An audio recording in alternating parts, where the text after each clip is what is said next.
Alireza Firouzja did a Harry Houdini-esque escape act in this game, playing against the former world champion, the formidable Vladimir Kramnik. But did he escape with a draw or a win? Well, we'll find out now. This is a Blitz game taken from Paris Blitz 2021, a Grand Chess Tour event. Firouzja had white here. Let's see what happened. So he kicks off with e4 and goes for this Vienna game with knight c3.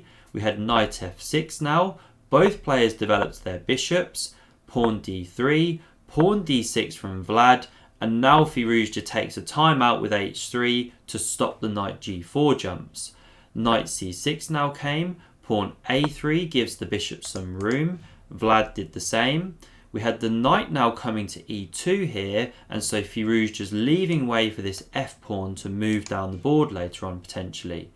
Now we had castles. The knight came into g3 here, pawn to h6 from Vlad, castles from Firouzja, and now pawn to b5. So Vlad starts some queenside expansion, and after the bishop drops back, now he plays bishop to e6 here. So he's not afraid of this captures. This would then open the f-file for his rook. It covers these key squares. He gets some dynamic play. So instead, Firouzja moves his king to the side, preparing f4. Now we had this exchange on a2 here, and Vlad kicks in the centre with d5. So he's going for direct counterplay against the f4 threat. We had this capture here, the knight hopped in, and now Firouzja doesn't want to capture and centralise the black queen, so instead he comes to e4. Hitting this bishop we note, so there's no time for f5 here. So the bishop came back to d6, and now Firouzja uncorks an awesome move here. Pause if you want to think how he might have played. So bishop takes on h6 was played, just what you want to see in a blitz game. So that wasn't recaptured, but if Vlad had taken it, then this is the follow-up, queen g4 check. Now this is only actually good enough for a draw with best play, so you could have a line like this, the king comes back and we check with the second knight. Now once the king goes here, you can bring these knights in, black would chop one, and now it looks terminal, checkmating here, but king g7 actually saves the day. Now you can't check or you simply lose the knight. So that's why instead we'd have a repeat of the position, something like this.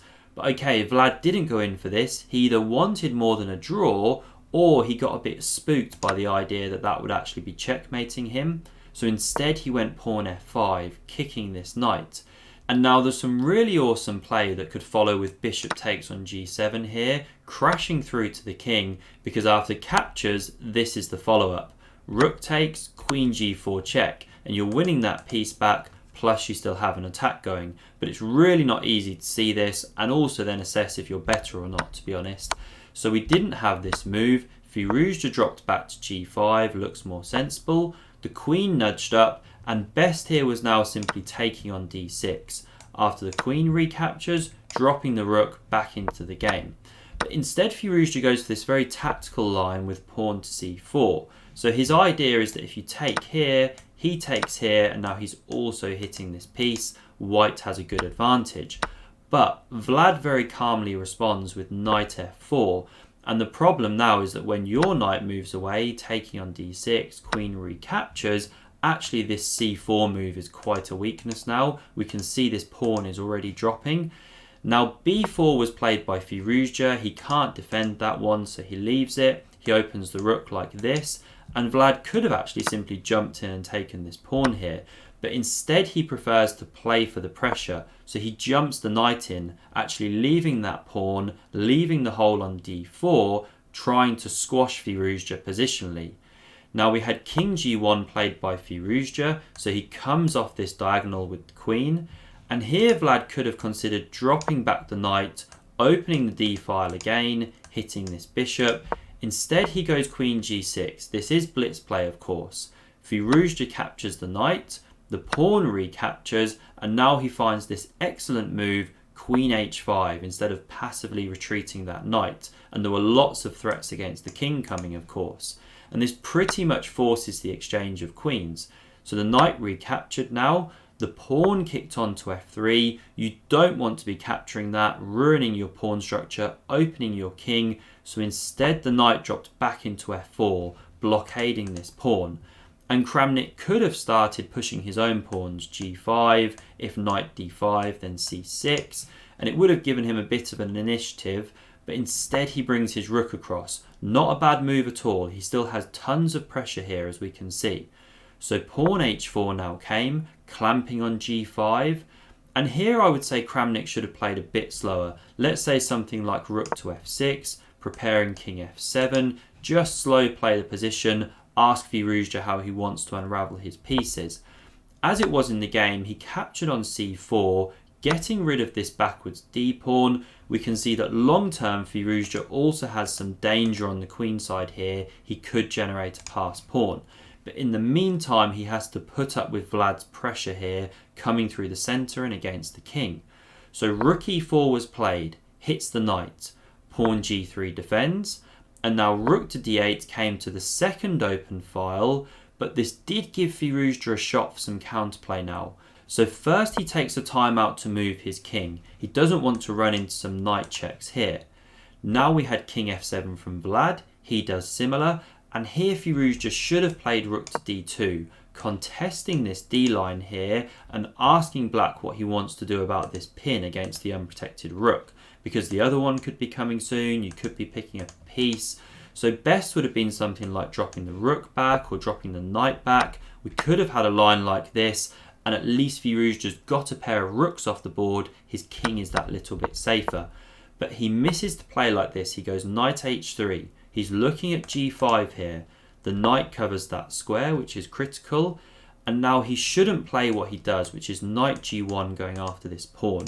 He should maybe just protect this pawn with, say, pawn c5, ask Vlad how he wants to continue.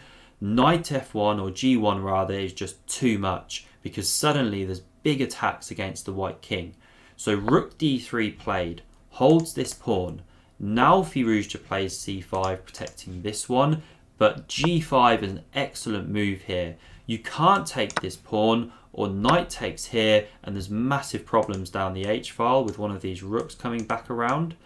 So we didn't have takes. Instead, the knight came back to h3. This is the problem. The knight's gone back and forth and just improved the black rook.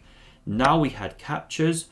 Rook g1 was played, again trying to activate the rook, try and keep the lines closed against the king. The pawn took here. Best was taking with the g-pawn, covering this square, but Firouzja took with the rook, allowing rook h4, pinning this knight, and white is in all sorts of problems. You run this with an engine, you're -7 to black, really busted. But this is blitz chess, it's hard to see the way through. Firouzja goes a4, giving Vlad something to think about on the queen side here. Will this pawn be going? And here the move was f4, had to be played. The big problem is that after the rook drops back, then rook d8 is critical. You're coming here to the h-file, you're giving checkmate. Now say you go rook a3 to take this pawn, well knight d4 covers. If you go rook d3 to hit the knight, then we simply leave that one. Yes, you can take my knight, no problem. This is actually checkmate. So this is the big issue with the white position. The king is just boxed in, getting mated. But Vlad didn't play pawn to f4, instead he came with the knight. Still looks good, but now b5 comes. Again Vlad had knight e2, best move, but he got spooked by Firouzja's counterplay, brought his rook back. And this is what Firouzja does so well. He mixes it up. He gives his opponent something to think about. So after rook d8 we had rook a3, and now white is absolutely fine, because if you swing the rook across now, then the problem is we can simply pick up this pawn. White solved all his problems. You're covering this square adequately. You've won the pawn there, and these ones are dangerous. So we didn't have this. The knight captured on h3. The rook recaptured. We had this exchange here. Pawn takes here. And the problem with this endgame is that Firouzja's pawns are just too powerful. Connected, he's going to create a passer here, and these ones are doubled. So he defended this one with the rook. We had king e6, king g3. The rook came to d4 here. It cuts the white king, but now this rook slides behind the b pawn. So after king d7, Firouzja starts generating this passed pawn. The king comes in front, but white picks up here. Now king b7 played. The rook came to b5, hitting that pawn. It advanced to f4 here, and we reach this position in a moment where the pawns are locked on the king side here, and Firouzja has to decide how to proceed. So he can't go anywhere as things stand. He has to do something with this rook, so he switches its cross here.